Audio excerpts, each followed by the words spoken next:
every step. Nepal Premier League powered by Ncell, day number 7 and a sold-out crowd at the TU International Cricket Ground.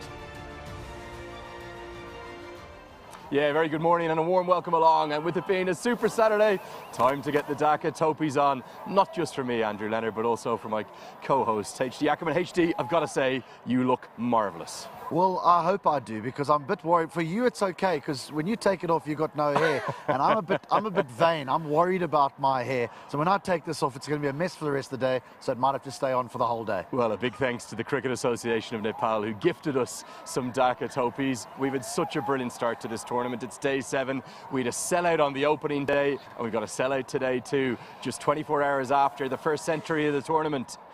Andreas House was quite sensational. He was the first overseas player picked by any of the teams, and fittingly, he scored the first ton. How good was he? He was brilliant. I mean, he missed the opening game. We knew that he would have an impact at some stage during the tournament. I don't think we quite expected the manner in which the Avengers went about their business in chasing down what was a decent total by the Lumbini Lions.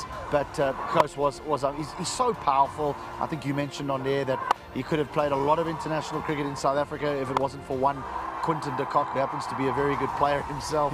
And so it's nice to see these guys who we may not have seen excel on the international stage, playing for the United States and then here as well. Yeah, and it wasn't just all about Andreas House, young Dinesh Karel as well with 62 not out. That was a record partnership for the tournament. Altogether, they put on 176. And think about it this way, HD, that same team went from 7 for 6, the Pakara Avengers, to 176 unbeaten for the opening wicket. Quite incredible. Yeah, I think that's the beauty of T20 cricket. You know, your fortunes can change so quickly in the blink of an eye. I mean, I think we were all sitting in the commentary box thinking, where are the Avengers going to get their win from? Now we're thinking, well, they're a very dangerous side when you watch those two up front.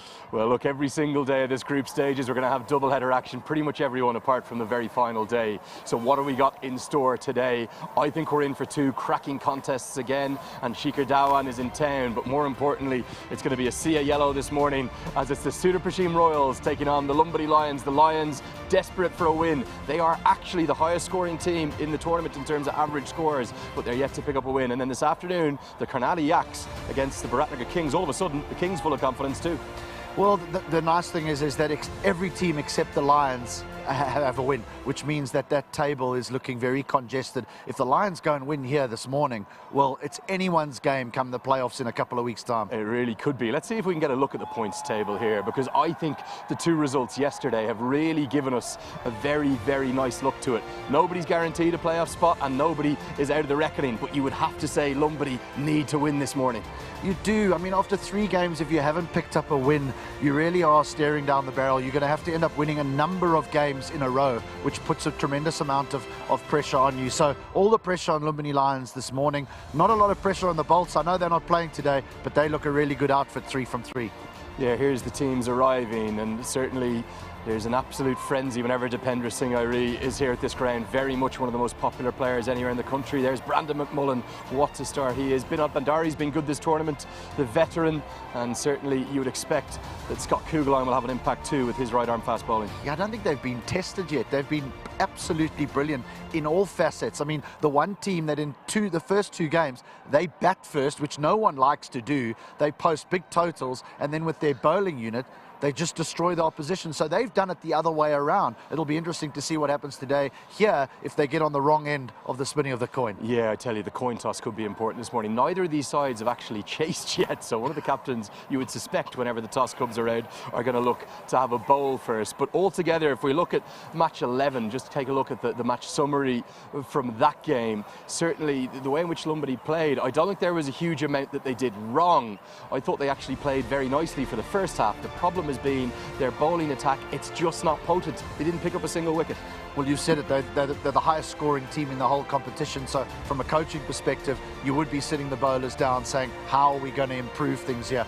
What about the performance of their captain, though? I mean, he was good in their opening game. He was quite exceptional yesterday. And I actually felt a little bit sorry for Rod Podell. I mean, the fact that he's had to go home last night and say, I got 95 and we got hammered, it's unheard of. I mean, there deserved to be 2 players of the matches because he was brilliant. He really deserved to be the story. Now, the Sudurpaschim side, it's the absolute opposite. They've been nothing short of sensational. In their 2 games, they've bowled the opposition out twice, picking up 20 wickets, and it's been a young star for them with the ball. He was at the Under-19 Asia Cup. He was actually the top scorer in one of the games. Remember, Nepal beat Afghanistan there. That was a great win. But if we look at the scorecard of their last match, I thought the way in which they played was really, really impressive. Yet again, let's get a look here at the numbers. You can certainly think of them as being the most complete of the 8 sides that we've seen, HD. Yeah, I mean, a lot of the focus is always going to be on Dipendra Singh Airi. Most of the people that come to the ground want to see him play, but as you rightly mentioned, Saud's 5 for 19. I'll tell you who else has been good is Abhinesh Pohara. He got 3 for 17 in their opening fixture. So again, they're a side that are not reliant on just 1 or 2 players. They've got a lot of local players that are performing as well, Andrew. And Brandon McMullen has been nothing short of exceptional too. Let's see if we get a look at the best of that Naren Saud spell. 5 for 19, the second 5-wicket haul of the tournament after Sohail Tanvir's. Another one of this left-arm spinning army produced domestically that's been too good for the opposition. Yeah, I think left-arm spin has been difficult to play on the surfaces here because they've been really interesting. We've struggled to put our finger on it really because some have spun, some haven't spun, so it becomes tricky for the batters. They're not sure whether to go down the wicket. And also what a lot of these Nepali left-arm spinners are able to do is they get the ball to skid on, and we often see LBWs, people trying to reverse sweep and sweep as the ball just skips on. He was great. I don't think Nepal are going to be short of